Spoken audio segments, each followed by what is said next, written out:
Hi guys, welcome back to another video. Today I'm going to show you how I prepare my canvas and begin work on a small acrylic painting. So for this painting I am using a small 8x10 wooden panel. For larger paintings I like to use a cradled panel so that it has some thickness to it, just like a typical canvas would. So as you can see, I'm priming the panel first with a thin layer of gesso. I'm trying to smooth out my brush strokes as much as possible, but the next step is going to help eliminate them completely.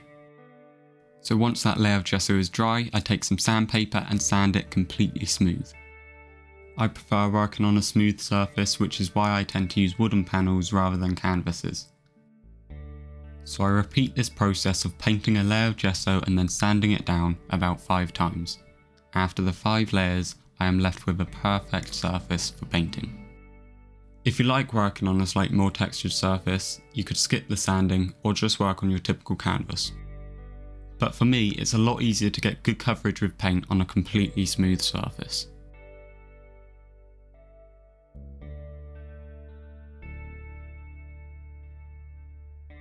Now my next step in preparing for a painting is toning the canvas. Here I use a mix of burnt umber and yellow ochre, but what I am aiming for is a colour with a near neutral tonal value. The reasoning behind toning the canvas is to help with paint coverage. With any transparency or gaps in the paint, it's going to show through to this instead of a stark white. But most importantly, it's going to help with the tonal value of your paints. For if you paint on a white background, that colour will appear much darker than if it were painted on a toned background. So having a neutral base will help you perceive that colour in its most natural form.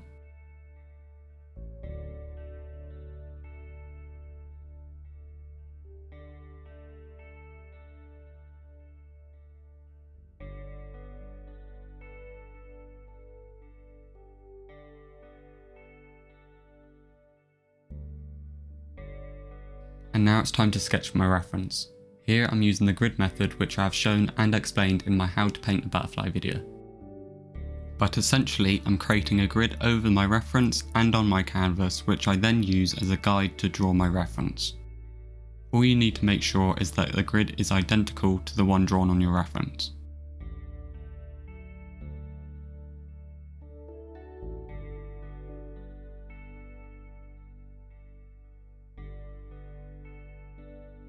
With a grid on both my reference and canvas, I am then able to start sketching. If you're trying this method for the first time, you might want to start in the top left square and take a square at a time, but for me it's just natural to start with the eye.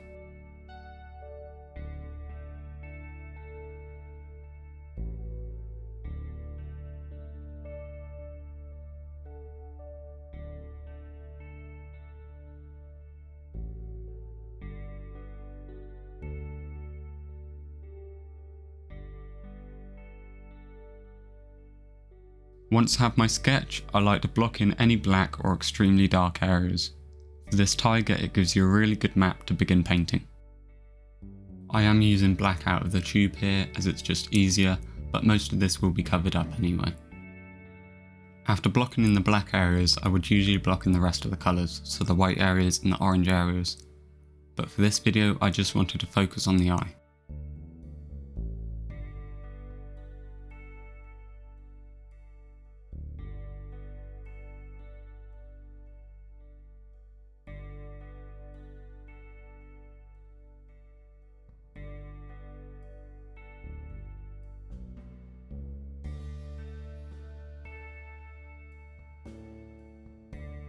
I don't just rely on my sketch, I still have the reference at hand to make sure I am placing these markings correctly.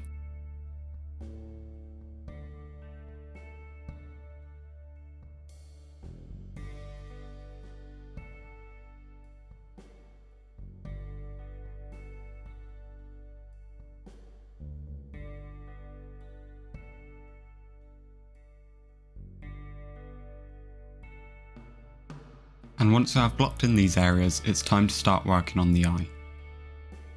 I'm going to speed through this eye painting, but before I leave you to watch the time lapse, I would like to talk about the structure and the anatomy of the eye.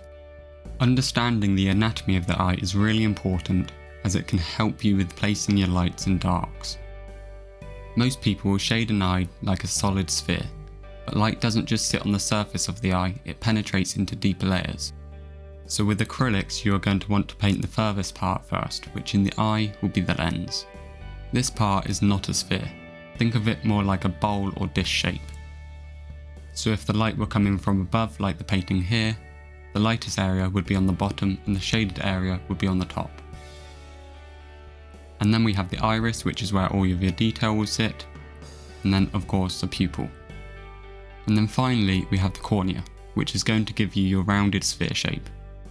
This is the opposite to the lens, so with the light coming from above, the light will hit the top but not the bottom. So essentially your catch light will be on the opposite side to the lightest area within the eye. Hopefully that wasn't too complicated, but if in doubt, follow your reference photo. I hope you enjoy the rest of the time lapse. I'll come back during the final stage.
So here I'm just finishing up this eye, making some last adjustments with the darkest and lightest areas.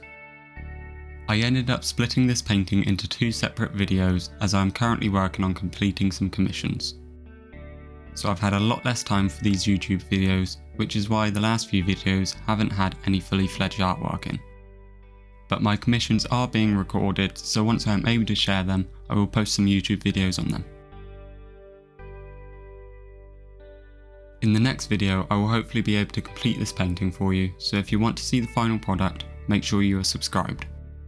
I really hope you've enjoyed this video. If you have, please leave a like, as it really helps out. And feel free to leave a comment, as I do read every single comment. So let me know what you'd like to see on this channel, but for now, I'll see you in the next one.